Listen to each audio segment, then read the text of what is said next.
తులసి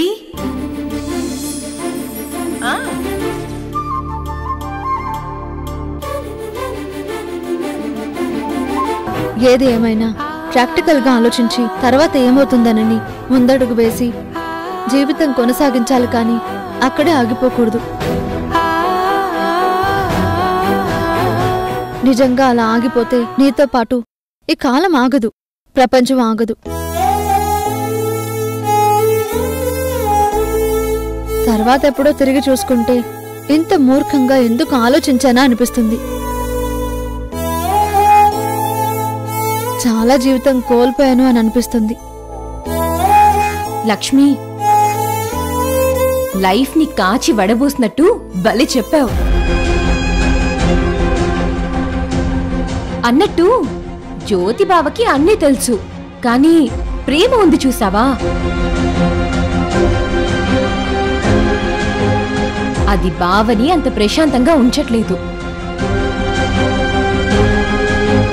చెప్పడం ఎవరికైనా తేలికే, కానీ అది అనుసరించే వాళ్ళకి, ఆచరించిన వాళ్ళకే చాలా కష్టం. రాణి, కష్టం అనుకుంటే కష్టం అనిపిస్తుంది, భారం అనుకుంటే మరింత బరువుగా అనిపిస్తుంది.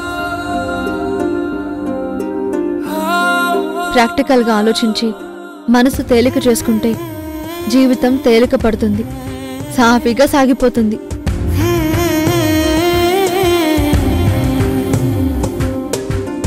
లక్ష్మి, నువ్వెందుకు ఇలా చెప్తున్నావో నాకు అర్థమైంది. ఇది చెప్పడానికి నన్ను రమ్మన్నావా?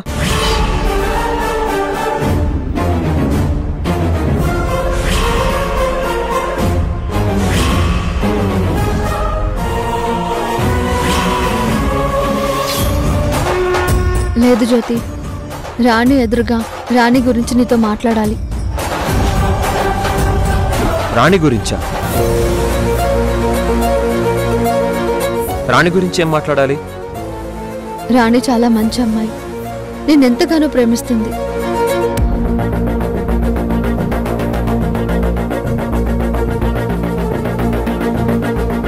లక్ష్మి, నీ ప్రేమ తప్ప ఈ జీవితానికి ఇంకా ఎవరి ప్రేమ నాకొద్దు.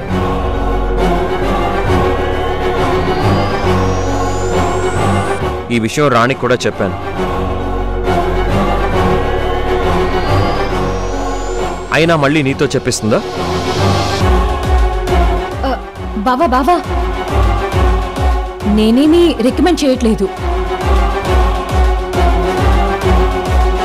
లక్ష్మియే తానుగా వచ్చి మాట్లాడతానంది. ఇందులో నా ప్లాన్ ఏం లేదు. చూడు జ్యోతి, మనం ప్రేమించే వాళ్ళకంటే మనల్ని ప్రేమించే వాళ్ళతో జీవితం బాగుంటుంది అంటారు కదా.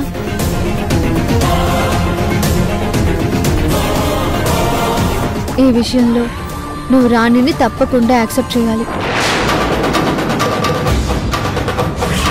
రాణితో నీ జీవితం చాలా బాగుంటుంది. లక్ష్మిని కలవడానికి వచ్చింది జ్యోతిరాదిత్య అన్నమాట. మరి దాటిపాటి రాణి ఎందుకు? ఈ ట్రయాంగిల్ ట్విస్ట్ ఏంటో, వీళ్ళు ఏం మాట్లాడుకుంటున్నారో అర్థం కావట్లేదే. జ్యోతి, నువ్వు నన్ను నిజంగా ఆరాధిస్తుంటే, నా మీద నీకున్నది నిజమైన ప్రేమే అయితే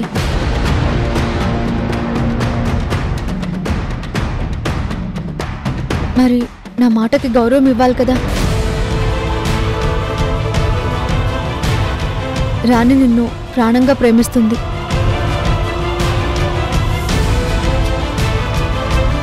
అలాంటి ప్రేమను నువ్వు నా కోసం వదులుకోవడానికి వీల్లేదు. అర్థమైందా?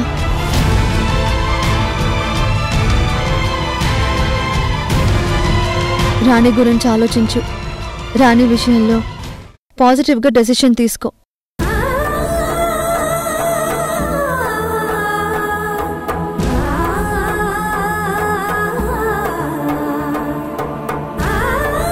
ఏంటి ఆలోచిస్తున్నావు? సరే అని చెప్పు జ్యోతి. ఎస్ అని చెప్పు బావా. జ్యోతి, మాట్లాడు. నేను ప్రాణంగా ప్రేమించిన మనిషి నా జీవితం గురించి ఇంతగా ఆలోచిస్తుంటే నేను నో అని చెప్పలేను. ఆలోచిస్తాను లక్ష్మి. ఆలోచిస్తానన్నాడంటే ఎస్ అని చెప్పేశాడు లక్ష్మి.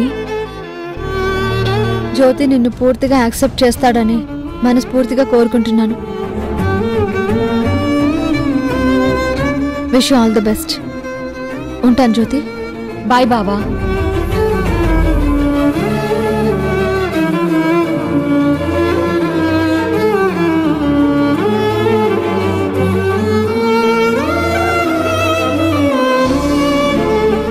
ఏమి తప్పు చేశానే ఇంత శిక్ష వేసావే, ఊపిరాపి చంపేసే తీర్పు రాసి పంపావే. నిన్ను నన్ను ఈ దూరం వేరు చెయ్యదన్నానే, నాది ఎంత పేరాసో నేడు తెలుసుకున్నానే.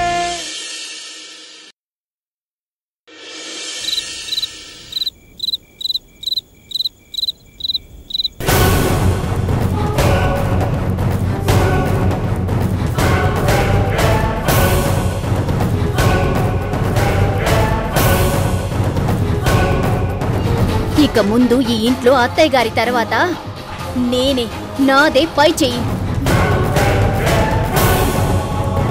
ముందు ముందు మమ్మల్ని చూసి నువ్వు ఇంకా ఇంకా కుళ్ళుకునే రోజులొస్తాయి. Just wait and watch.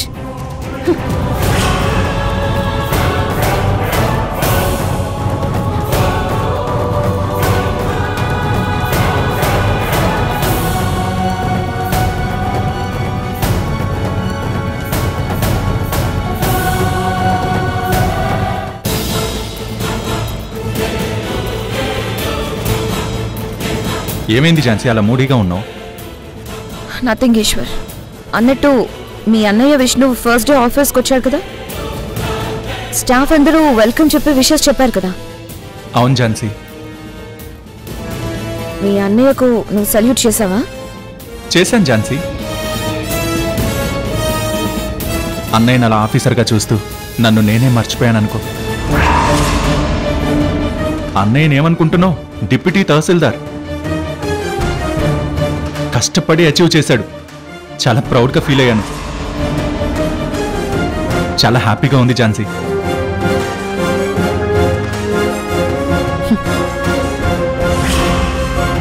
మీ అన్నయ్య అటెండర్గా నీకు సెల్యూట్ చేసినప్పుడు అలా చేయకన్నయ్య అని నువ్వన్నావు. మరి నిన్ను మీ అన్నయ్య అలా అన్నాడా? అలా ఏమనలేదు. అయినా అన్నయ్య ఎందుకు అలా అంటాడు? తమ్ముడు అన్నయ్యకి సెల్యూట్ చేస్తే అన్నయ్యకి కూడా ప్రౌడ్గా ఉంటుంది కదా, హ్యాపీగా ఫీల్ అయ్యాడు. అదే నీకు మీ అన్నయ్యకి ఉన్న తేడా. నువ్వు తమ్ముడుగా ఫీల్ అయ్యి ఆబ్జెక్ట్ చేశావు, కానీ నిన్ను మీ అన్నయ్య తమ్ముడిగా కాకుండా సబార్డినేట్, తనకంటే కింద స్థాయి ఉద్యోగిగా నిన్ను చూశాడు. ఝాన్సీ, మా అన్నదమ్ముల మధ్య అలాంటివి ఎప్పుడూ రావు. It's okay. ఇప్పుడు మీ అన్నదమ్ముల అనుబంధం గురించి మాట్లాడడం నా క్రైటీరియా కాదు. ఈ ఇంట్లో ఎవరు ఏమనుకున్నా సాధిస్తున్నారు, కానీ నేను మాత్రం సాధించలేకపోతున్నాను. దాని గురించి మాట్లాడాలి. ఏంటో చెప్పు ఝాన్సీ.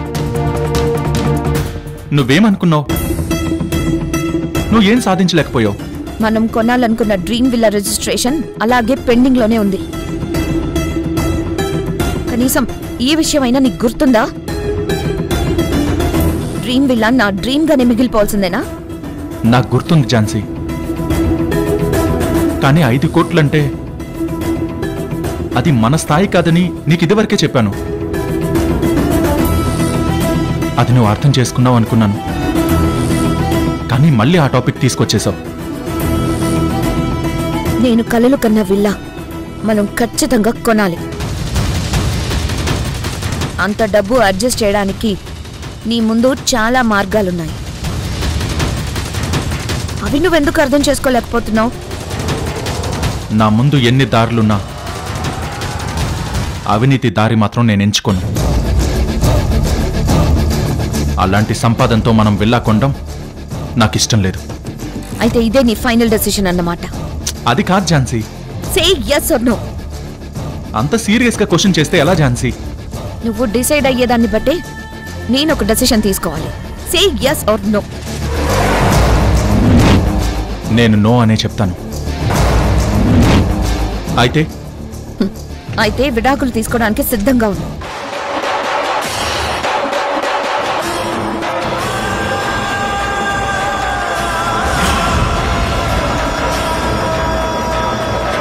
ఝాన్సీ, ఒక విల్లా గురించి ఎంతో ప్రాణంగా ప్రేమించుకున్న మనం విడిపోవాలా? ప్రేమించుకున్నాం, పెళ్లి చేసుకున్నాం, ఫైనల్ గా విడిపోతున్నాం. ఎంతమంది విడిపోవట్లేదు? నా కోసం నువ్వు ఏమీ ఆరాటపడినప్పుడు, నేను కలలు కండవే నీకు కష్టంగా మారినప్పుడు మనం విడిపోవడమే కరెక్ట్. ఝాన్సీ, విడిపోవడం అనే ఆలోచన నీకు రావడమే చాలా తప్పు. ఇలాంటి ఆలోచనలు మానుకో. నా ఆశలు నెరవేరినప్పుడు తప్పైనా ఒప్పైనా నా నిర్ణయం ఇదే. ఇందులో ఎలాంటి మార్పు లేదు. ఝాన్సీ, ఝాన్సీ,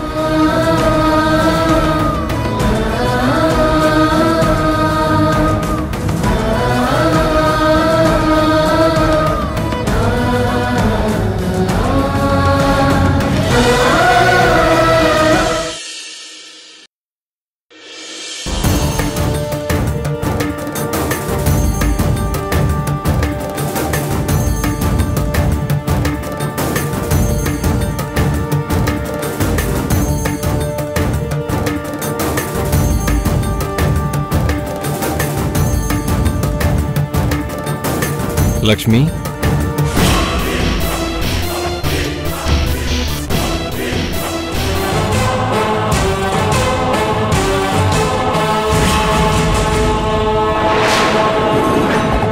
సంజయ్,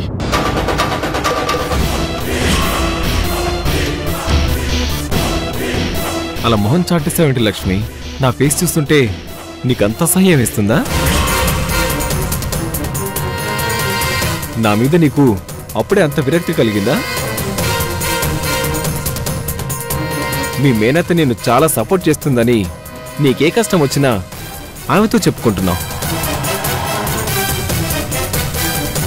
నీకు నీ భర్త కంటే, నీ సొంత కుటుంబం కంటే మీ అత్తయ్య ఎక్కువైపోయింది కదా? ఆమె సపోర్ట్ చూసుకునే వెళ్ళి జ్యోతిరాదిత్యని కలిసావు కదా? నువ్వు వెళ్ళి ఏం మాట్లాడావు? మర్చిపోయిన జ్ఞాపకాల్ని మళ్ళీ పంచుకున్నారా? సంజయ్, ఏంటంత గట్టిగా అరుస్తున్నావు? జ్యోతిరాదిత్యని కలవలేదా? మాట్లాడలేదా? నువ్వు జ్యోతిరాదిత్యని కలిసి మాట్లాడటం నేను చూశాను. కానీ మీ ఇద్దరి మధ్య ఏం కన్వర్సేషన్ నడిచిందో మాత్రం నేను వినలేకపోయాను. Video evidence is clear, but audio is muted. మరి ఆ ఆడియో ఏంటి? మీ రామరాచనాలేంటో నాకు తెలియాలి. ఇదంతా నువ్వుగా చేస్తున్నావా? మీ అత్తయ్యతో కలిసి చేస్తున్నావా? ఇదంతా నడిపిస్తుంది మీ అత్తయ్య తులసియేనా? మాట్లాడు లక్ష్మి. జ్యోతి నువ్వెందుకు కలిసావో నాకు చెప్పకూడదా? నాకు తెలియకుండా నువ్వు నీ ఎక్స్ బాయ్ ఫ్రెండ్ని కలిసి రావడం అంటే అది నువ్వు నాకు చేస్తున్న ద్రోహం అని నీకు అనిపించట్లేదా? నేను నీకు ఎలాంటి ద్రోహం చేయలేదు సంజయ్. అనవసరంగా నన్ను అనుమానించుకో. నాకిష్టం లేని జ్యోతిరాదిత్యను కలిసి వస్తే దీన్ని నేను ఎలా పాజిటివ్గా తీసుకోవాలో నాకు అర్థం కావట్లేదు. నువ్వు ఫ్రెండ్గా కలిసి వచ్చినా వాళ్ళు ఆశలు రేపిందని అవుతావు. అలాంటి విషయాలు కూడా నేను ఎక్స్పెక్ట్ చేయనని నీకు క్లియర్గా తెలుసు. అయినా సరే నువ్వు వెళ్ళి మాట్లాడొచ్చావంటే తెగించావని అర్థం అవుతుంది. ఈ తెగింపు వెనుక నీ ప్లాన్ ఏదో ఉంది. అదేంటో నాకు చెప్పకుండా హైడ్ చేస్తున్నావు. చెప్పు లక్ష్మి. నన్ను ఎలాగైనా వదిలించుకొని వాడితో సెటిల్ అయిపోవాలని చూస్తున్నావా? సంజయ్, నన్ను వదిలించుకోవాలని చూస్తుంది నువ్వు, నన్ను ద్వేషిస్తుంది నువ్వు, నాకు ద్రోహం చేయాలని చూస్తుంది నువ్వు. ఇది నువ్వు తెలుసుకుంటే నేనేంటో నీకు పూర్తిగా అర్థమవుతుంది. లక్ష్మి, ఏం జరిగిందో చెప్పకుండా వెళ్ళిపోయిందండి. షట్.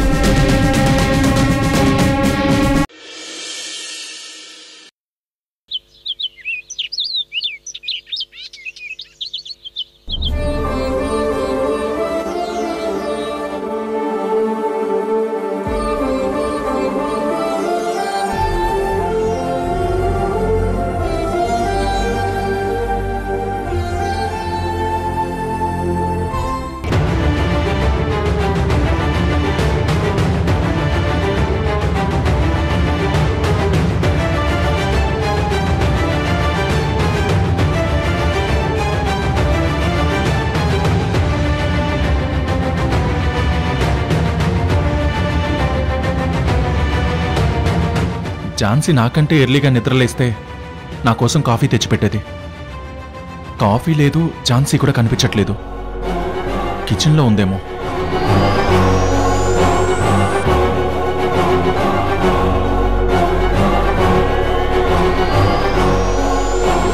మనం కొనాలనుకున్న డ్రీమ్ విల్లా రిజిస్ట్రేషన్ అలాగే పెండింగ్ లోనే ఉంది. కానీ 5 కోట్లంటే అంత డబ్బు అడ్జస్ట్ చేయడానికి నీ ముందు చాలా మార్గాలున్నాయి.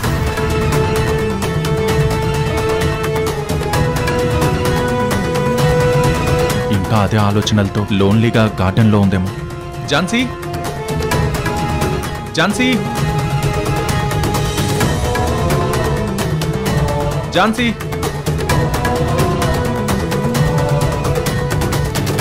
ఝాన్సీ,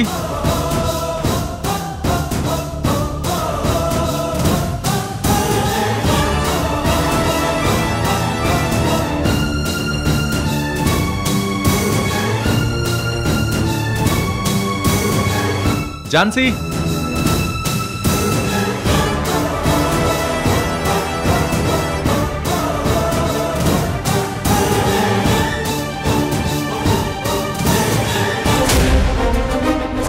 రే జ్యోతి, ఝాన్సీని చూసావా? నాకేం కనిపించలేదన్నయ్య. ఏమైంది ఈశ్వర్? ఝాన్సీ కనిపించట్లేదు వదినా. పొద్దుటి నుంచి అసలు రూమ్ లో నుంచి బయటకు రాలేదు అని అనిపించింది. ఇంతలోనే నువ్వు ఇలాంటి వార్త చెప్తున్నావు. అయినా ఝాన్సీ ఏమైనా చిన్నపిల్ల కనిపించకుండా పోవడానికి లేదా తప్పిపోవడానికి? తను ఎక్కడికి పోయినా ఆ మొబైల్ చేతిలోనే ఉంటుంది కదా, ఒకసారి కాల్ చేయి. టెన్షన్లో ఆలోచన కూడా రాలేదు వదినా. జ్యోతి, నువ్వు ఒకసారి వదినకి కాల్ చేయి.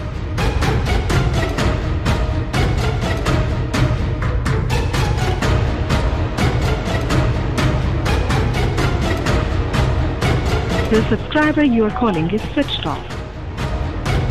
ఫోన్ స్విచ్ ఆఫ్ వస్తుందన్నయ్య. ఫోన్ స్విచ్ ఆఫ్ రావడం ఏంటి? అన్నయ్య, వదిన కావాలని ఫోన్ స్విచ్ ఆఫ్ చేసిందో లేదా ఫోనే స్విచ్ ఆఫ్ అయిందో.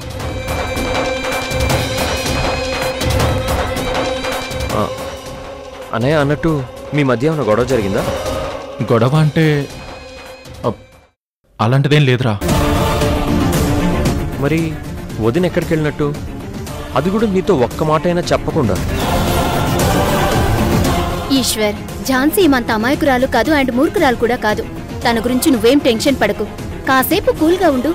తను వెంటనే ఇంటికి వచ్చేస్తుంది, లేదంటే మనకి ఎక్కడుందో తెలుస్తుంది. అన్నయ్య, కూల్. కాసేపు వెయిట్ చేద్దాం. అప్పటికి కూడా రాకపోతే అమ్మకి చెప్దాం. అలాగేరా.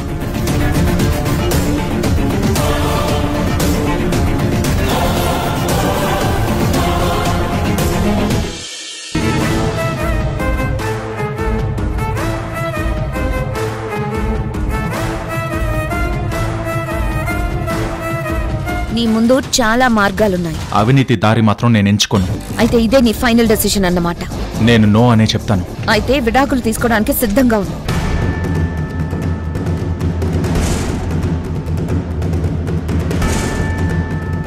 జ్యోతిరాదిత్య ఇంకా లక్ష్మి మనసులో ఉన్నాడు. జ్యోతిరాదిత్య ఇంకా లక్ష్మి మనసులో ఉన్నాడు. వాడి మనసులో కూడా ఇంకా లక్ష్మి ఉంది. ఇంకా వాళ్ళిద్దరూ బయట మీట్ అవుతూనే ఉన్నారు. లక్ష్మికి విడాకులు ఇవ్వబోతున్నాను.